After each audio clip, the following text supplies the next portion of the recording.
স্বাধীনতার জন্য দীর্ঘ সংগ্রাম এবং ১৯৭১ সালে মহান মুক্তিযুদ্ধের মধ্য দিয়ে চূড়ান্ত বিজয় অর্জিত হয় ১৬ ডিসেম্বর। এই বিজয়ের মাধ্যমে বাঙালি জাতির জীবনে রচিত হয় সবচেয়ে বড় গৌরবের অধ্যায়। মার্চে শুরু হওয়া যুদ্ধ ডিসেম্বরে এসে তীব্র আকার ধারণ করে। কোণঠাসা হতে শুরু করে পাকিস্তানি হানাদার বাহিনী। এ সময় দেশের বিভিন্ন প্রান্ত ও অঞ্চল থেকে আসতে থাকে বিজয়ের খবর। আজ জানব ১২ ডিসেম্বর দেশের কোন কোন জেলা শত্রুমুক্ত হয়েছিল।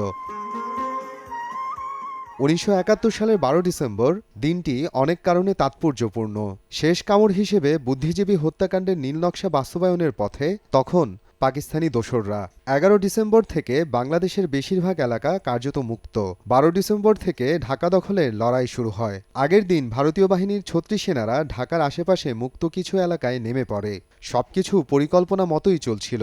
ভৈরব বাজার থেকে যৌথ বাহিনী এদিন নরসিংদীতে এসে পৌঁছায়। আগের দিন যারা ময়মনসিংহ দখল করেছিল তারাও ক্রমশ ঢাকার দিকে অগ্রসর হয়।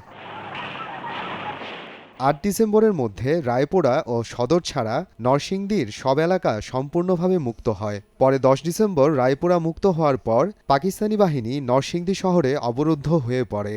মুক্তিযোদ্ধাদের ব্যাপক তৎপরতায় হানাদাররা একটু সময়ের জন্য বিশ্রামের সুযোগ পায়নি। পরে ১২ ডিসেম্বর সকালে সংঘটিত হয় নরসিংদীর শেষ যুদ্ধ। পরে পাক বাহিনী মুক্তিযোদ্ধাদের কাছে অস্ত্রসহ আত্মসমর্পণ করতে বাধ্য হয়। ফলে ১২ ডিসেম্বর নরসিংদী সম্পূর্ণভাবে মুক্ত হয়। মুক্তিযুদ্ধের এই দিনে হানাদার মুক্ত হয় পাক হানাদারের শক্ত ঘাঁটি বগুড়ার আদমদিঘি। দেশ স্বাধীনের ৪ দিন আগে বীর মুক্তিযোদ্ধারা বিজয়ের পতাকা উত্তোলনের মাধ্যমে আদমদিঘিকে শত্রুমুক্ত করেন। ১২ ডিসেম্বর শত্রুমুক্ত হয় গাজীপুরের শ্রীপুর। চারদিক থেকে প্রচণ্ড আক্রমণে টিকতে না পেরে লেজ গুটিয়ে ১১ ডিসেম্বর রাতের আধারে শ্রীপুর ছাড়ে পাক হানাদার বাহিনী। আর আত্মগোপনে চলে যেতে থাকে রাজাকার ও তাদের দোসররা। পরে ১২ ডিসেম্বর শত্রুমুক্ত হয় শ্রীপুর।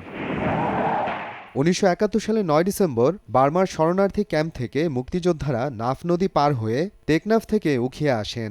সেখান থেকে ৪টি জিপ নিয়ে ১২ ডিসেম্বর কক্সবাজার পৌঁছান। পরে শহরের পাবলিক লাইব্রেরির শহীদ দৌলত ময়দানে বাংলাদেশের পতাকা উড়িয়ে কক্সবাজারকে শত্রুমুক্ত ঘোষণা করা হয়।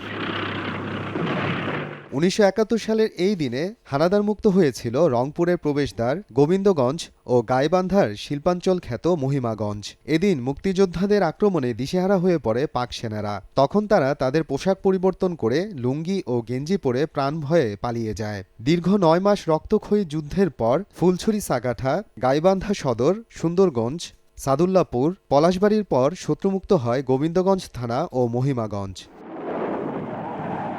কুমিল্লার অন্যান্য এলাকা আগে মুক্ত হলেও ১২ ডিসেম্বর মুক্ত হয় চান্দিনা।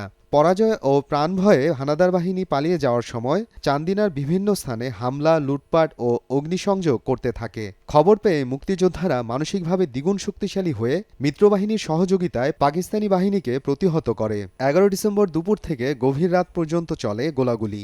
এক পর্যায়ে গোলাবারুদ শেষ হয়ে গেলে ১২ ডিসেম্বর ভোরে ১৭ শতাধিক পাকিস্তানি হানাদার বাহিনী আত্মসমর্পণ করে।